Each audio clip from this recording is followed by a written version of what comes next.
সবাইকে good morning. আয়ু and মমের চ্যানেলে আয়ু আর মমের তরফ থেকে অনেক অনেক ওয়েলকাম তোমাদেরকে। আজকে সকাল সকাল আয়ুর দাদু আর মম ওই বাড়ি চলে গেছে, তাই তো? এই জন্যে আয়ু আর আয়ুর মা এখন বাড়িতে একা। আর একা থাকলে আয়ু আর আয়ুর মা কি করে সেটা তোমাদের সাথে আজকে শেয়ার করব। যদিও আমরাও যাব, মানে ওই 10টা 10:30টার দিকে। এখন ওই মোটামুটি 7টা 7:30টার মতন বাজছে।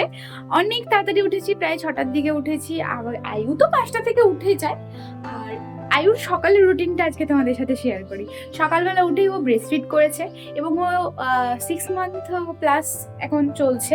মোটামুটি ওই আর কিছুদিন পরে হচ্ছে ওর 7 মান্থ হয়ে যাবে পূর্ণ। তো ব্যাপারটা হচ্ছে ও সকালবেলা উঠেই ব্রেস্টফিড, তারপরে এই যে ও এখানে ওর হাই চেয়ারে বসে বসে খেলছে। এখন ও রাস্তার দিকে তাকিয়ে আছে। যাই হোক, ও এখন এই যে ওর সিলিকন খেলনাগুলো নিয়ে ওইভাবে খেলছে। আমি ব্রাশ টাশ করে নেবো এবং আমি আমার খাবার চা এগুলো আমি করে নেবো। দেন আমি খাওয়ার পর ওকে আরেকবার আমি ব্রেস্টফিড করাবো এবং তারপর ও একটা ছোট্ট ন্যাপ নেবে। তো চলো দেখতে থাকো। আরেকবার ব্রেস্টফিড নিয়ে এখানে ছোট্ট একটা ন্যাপ নিচ্ছে। এখন আয়ু তো ছোট্ট করে ন্যাপ নিচ্ছে, ততক্ষণ চলো তোমাদেরকে এই ছোট্ট ন্যাপের মধ্যে ওর 6টা মাসের জার্নি তোমাদেরকে দেখিয়ে দিই। এই দেখো, যেদিন হয়েছিল না সেদিন ও ঠিক এইরকম ছিল।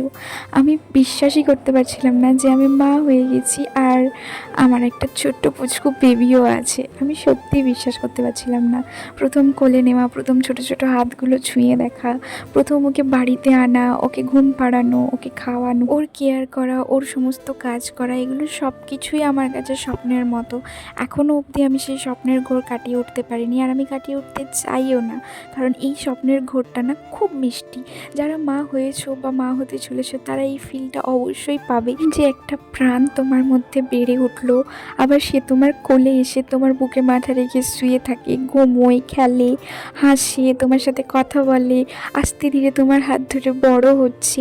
এই ফিলগুলো যখন তুমি করতে পারবে না, তখন তুমি মনে করবে তুমি পৃথিবীর সর্বশ্রেষ্ঠ সুখী মানুষ। কারণ এই ছোট্ট ছোট্ট হাতগুলোর জন্যই না সারা জীবনটা সার্থক হয়ে যায় একটা মেয়ের কাছে। আমি জানি না আমার সঙ্গে কে কে একমত, বাট আমি তো ভীষণ ভীষণ প্রাউড ফিল করি যে আমি একটা ছোট্ট প্রাণকে জন্ম দিয়েছি।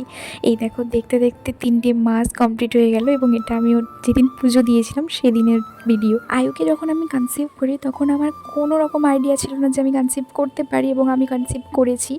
ভীষণ আনএক্সপেক্টেডলি ও আমার কাছে এসেছিলো এবং আমি ভীষণ রকম ভয় পেয়ে ডক্টরের কাছে গিয়েছিলাম এবং বলেছিলাম যে আমি কি পারবো, কারণ আমার সিস্ট রয়েছে এবং সিস্টটা আমার বাস্ট করে গিয়েছিলো, যে কারণে আমাকে ডক্টর 90% বলে দিয়েছিল যে আমি মা হতে পারবো না। সেই জায়গায় দাঁড়িয়ে আমি যখন আনএক্সপেক্টেডলি একটা বেবি ক্যারি করছি তখন আমি ভীষণ ভয় পেয়ে গিয়েছিলাম। তখন আমার ডক্টর আমাকে বলেছিলেন যে আপনি বেড রেস্টে থাকুন এবং আমি যেরকম যেরকম বলছি সেরকমভাবে চলুন, তাহলে সব কিছু ঠিক হবে। এবং ভগবানের কৃপায় আমি সেরকমই করেছি এবং আজ আয়ু আমার কোলে এবং ও একটু একটু করে বড় হচ্ছে সেটা আমি দেখছি। আমার যেদিন ডেলিভারি ডেট ছিল তার থেকে 7 দিন আগে আমি এমার্জেন্সিতেই একদিন রাত্রেবেলা ভর্তি হই এবং তারপর দিন দুপুরবেলা ওকে ডক্টর ডেলিভারি করেন। এবং আমি যখন ভর্তি হই আগের দিন রাত্রেবেলা, তখন থেকে যতবার মনিটর করা হয়েছে ওকে ততবারই ওর হার্টবিট কমে যাচ্ছিলো। এবং আমার মনের ভেতরে তখন একটা জিনিসই চলছিল, আমি কি পারবো সত্যি ওকে কি আনতে পারবো? আমি যে 9টা মাস কষ্ট করলাম, আমি কি ওর মুখটা দেখতে পারবো? সত্যি ভাবিনি, বিশ্বাস করুন। যখন ওটিতে যাচ্ছি না তখন প্রচণ্ড কান্না পাচ্ছিল, প্রচণ্ড কষ্ট হচ্ছিল। তারপরে যখন ওটির মধ্যে ডক্টর আমাকে ওকে দেখালো তখন যে কি অনুভূতি তোমাদেরকে কি বলবো। আমার চোখের জল বাদ মানছিল না, আমার চোখ থেকে জল পড়েই যাচ্ছিল। আমি ওটির মধ্যে লিটারালি মানে আমার জোরে জোরে কাঁদতে ইচ্ছে করছিল যে হ্যাঁ আমি পেরেছি। তারপর যখন আমাকে ওটির থেকে বের করা হয় এবং আমার হাজব্যান্ড আমার সামনে আসে এবং ওর চোখেও ছলছল করছে জল, আমার চোখেও জল, আমরা জাস্ট একটা কথাই বলেছিলাম যে আমরা পেরেছি, আমাদের একটা ছোট্ট ছেলে হয়েছে। আর সেই মোমেন্টটা না আমি আজও মনে করলে আমার চোখে জল আসে। এই সমস্ত স্মৃতিকে আঁকড়ে ধরে সারা জীবন কাটিয়ে দিতে পারি আমি। আজ দেখো আমার বেটুর মুখে প্রসাদ, আর মুখে প্রসাদের দিন আশীর্বাদ পর্ব হচ্ছে এবং ওকে সবাই আশীর্বাদ করে একটা কথাই বলছে, ভালো থেকো বাবা, সুস্থ থেকো। তোমাদের কাছেও আমার একটাই চাওয়া, তোমরাও ওকে আশীর্বাদ করো যেন ও সুস্থ থাকে। কারণ সত্যি বলছি, প্রত্যেকটা মা তার বেবিকে অনেক কষ্ট করে জন্ম দেয় এবং সেই মাটাই জানে যে কতটা কষ্ট করে তাকে জন্ম দিয়েছে। তাই একটা মায়ের কাছে তার বাচ্চার সুস্থতাটাই সবচেয়ে বড় পাওনা। যাক, অনেক মনের কথা বলে ফেলেছি, মনের যত কথা ছিল সব তোমাদের সাথে শেয়ার করে ফেলেছি। থাক, এবার চুপ করি, কারণ এরপরে আরও যদি বলতে চাই তখন আমার চোখের জল আর মানবে না, এবার বেরিয়েই পড়বে।